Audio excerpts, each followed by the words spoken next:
good day mga kuys, release tayo ng ating Honda Click 125 version 3.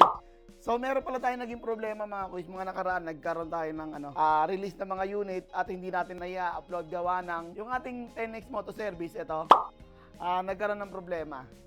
So na-shutdown muna panandalian pero inaayos na natin mga kuys. So ito, upload natin to sa 10X Moto. So ito yung ating mga freebies na nakahanda. So mga gusto nga pala ng sticker, ayan, marami tayong sticker. Punta lang kayo dito sa shop, hingi lang kayo.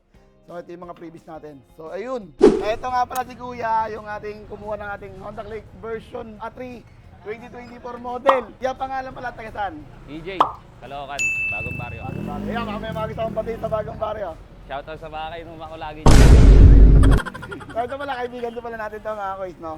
So, kaya sa atin naisipan bumili. Siyempre, unahan ko na kagad. Meron tayo kagad mga kuys na pag nagbibenta tayo meron tayong 3 months warranty, 3 months guarantee, and 3 months free service whichever comes first 3,000 km. Mga kuys. At dito, siyempre, kaya pag nagbibenta kami ng motor, meron laging freebies, di ba? Sabi ko naman sa'yo, meron tayong freebies So, unahin ko muna yung kapote. Siyempre, tagulan na. Di ba yung panahon na uulan na? Para may gagamitin ka kagad namin. Bigyan kita ng mini driving light. Ito na mag-open.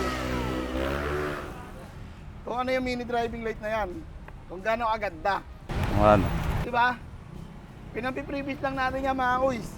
Siyempre, pag may mini driving light, dapat may busina. Ayun. Loud horn. Oh.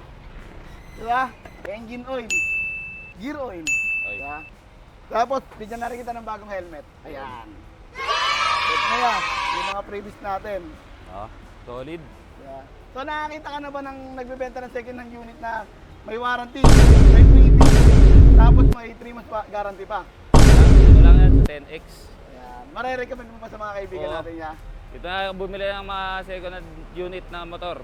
Solid dito. Okay, yan wala mga kuys. Marami pa tayong available unit ngayon mga kuys. Sana mga binobuo. Ayan.